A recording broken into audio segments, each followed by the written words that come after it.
Welcome back to the latest edition of KREX Cafe. I'm Shelby Bracho. This is sponsored by B Sweet Cafe and Bake Shop. I'm now joined by Lisa McGinnett with Project 127. Thank you so much for stopping by today. Welcome. Thank you So you are here to talk about Project 127, but also to talk about your personal experience of being a foster parent. Let's talk about 127. What is Project 127? Project 127 is a faith-based organization that helps bridge the gap between churches and Department of Human Services for the care of children, because we feel as a Christian organization it's very important to take care of orphans in their distress, and today's orphans are the kids in foster care. They don't have viable parents to care for them and keep them safe. Right. So my job is to help recruit, educate, and support families from local churches so that we can come alongside those families and reunite them with their children. Now, reunification is the main goal. Absolutely. That's always the first goal, is to get a child back with their family of origin, if it is safe and feasible to do so. Okay. Now, otherwise, adoption would be the other option. Yes. Okay. Now, let's talk about how you became a foster parent, because this is not a new thing to you. No, I'm old. I'm an old mom. We started fostering in 2001. And my husband and I, we do not have any biological children, and we feel our family was built through the foster care system. We have three teenage children, 15 and two 14-year-old boys. Wow. So it's kind of a crazy life we lead, but our two children were adopted as infants, and the other, we recently adopted him in November as a 13-year-old. Oh, so wow. he was a great addition to our family and kind of gives us a great balance. So that's so it's a awesome. great experience. Yeah. So now you're involved with Project 127, Yes. and you kind of run the show here on the Western Slope. Kind of. I try to make that connection so that we can support families that are fostering, even outside the local church. We just know that it's important for us to play a part in that. But anybody in the community, we will support if they have a need. We want to be able to meet that for them, because we don't want any obstacle to keep them from fostering.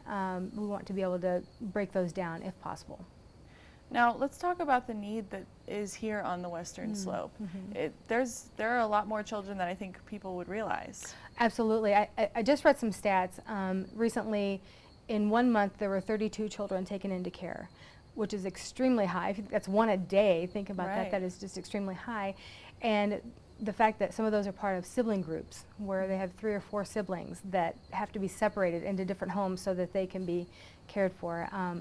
The need is just so great to have more families, more homes, that these kids can go together to these homes. And obviously the goal is always reunification, like I said before, but it doesn't seem to be going away.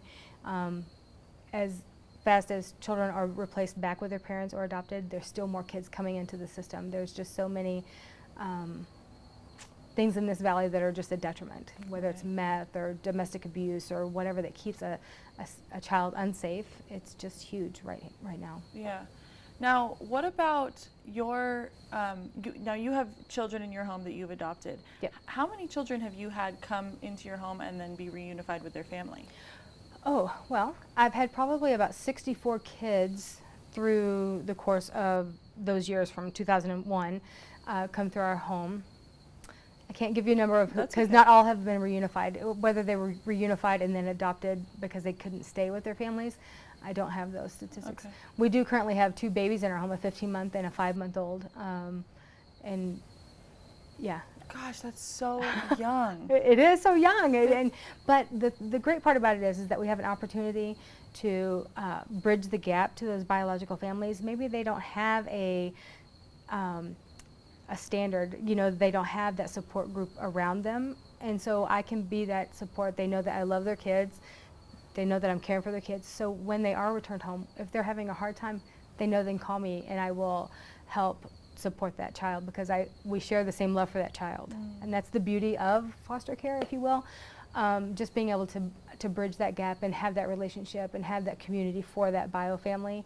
I've had families have called me, would you watch her? I have a a single dad who got his daughter back, and he said, I've got a gig this Friday night, can you babysit, can she stay all night? Yes, great, she can come because I love her, I want to see her. Right. So it works out, it's a win-win for everyone. That baby is the one that is going to be victorious over it all because she's got so much support behind her, knowing that we care for her and that we care for her dad's ability to continue to make good choices for her. It really takes a village Absolutely. to raise a child. Huh? Absolutely. Yeah. Yeah. Now, let's talk about what this means for you and what it's done for you. I mean, the church is involved. Correct. But what drives you to take care of these children?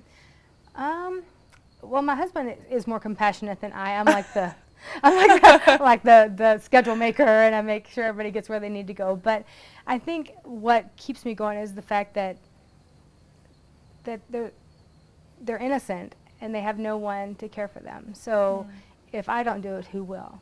And there will come a time that I'll have to retire, if you will. I'm an old mom. I was old when we started building our family, but I will do it until I can't do it anymore because the need is just so great. The challenges are there, but I have gotten more out of it than I've ever put into it. Wow. Because the reward is just so amazing. And I just can't imagine a little baby not having a place to go, or a teenager not having a place to know that he's got a safe place to be. So that's what keeps me going. And like I said, we're always looking for more families, whether you're single or married or retired. I mean, it takes all different kinds. I feel like everyone is gifted in a way, and they can use that gift for the benefit of that child, no matter what stage of life they're in. So. Let's talk about the need. You mentioned there's a big need in our community. Correct. What can people do to get involved, and what would you say to someone who maybe is on the fence, is not sure if this is? I mean, this is a life. This is a human life. So, Truly. So if someone doesn't feel like they're prepared or able to care, and they still want to help, what would you say to them? Two things on that. If people are on the fence and not sure if they can do it, well, that's half of our life. We don't think we can do half of the things we do.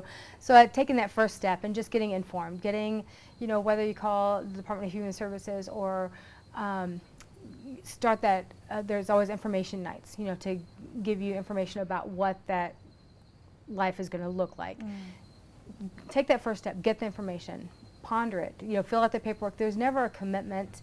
At any point you can stop. It's not like when you go to a meeting, you've got to complete it. It's just a matter of, it's all about steps. There's just a process, and it can be kind of lengthy and challenging, but it is a process. So just one step at a time. And then those folks that know that they can't foster, but they want to support maybe a family to become part of that community, there's always diaper drives. There's always things that they can provide physically. They can donate money. They can gift cards that we can give to families when a child is first placed. Here, go buy formula, or whatever you need to get that child. If you get them in the middle of the night, you may not have the resources at that moment. So different things like that builds that community because there's a resource for us to pull from.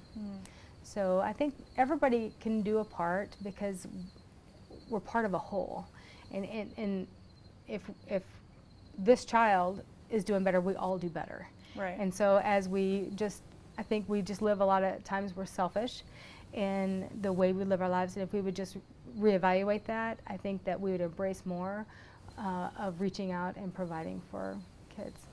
Now, where can people find more information about those meetings and how to get involved? Where can they go? And then you also mentioned the child protection number, the DHS number? Yes, they can call that phone number that will be listed on the screen, and they can answer any questions. That's the hotline number. They can put you in contact with a person at DHS that can provide you with what those next steps, what those scheduled information nights look like. I know Project 127 has an information night on the 17th of September at First Baptist Church downtown on 7th and Grand. So those times are just, again, to give the information out, and then you can take that next step from there. Okay. Well, I want to say thank you so much for coming by and talking about this today. The time. And you do some amazing things. I mean, I can't imagine the depth of impact that you have. So thank you. I appreciate your time. Yes, absolutely. Thank you so much. You're welcome. We're going to have all this information available on westernsslopenow.com. Thank you to our sponsor, B Sweet Cafe and Bake Shop. Thank you for tuning into KREX Cafe. We'll see you next time.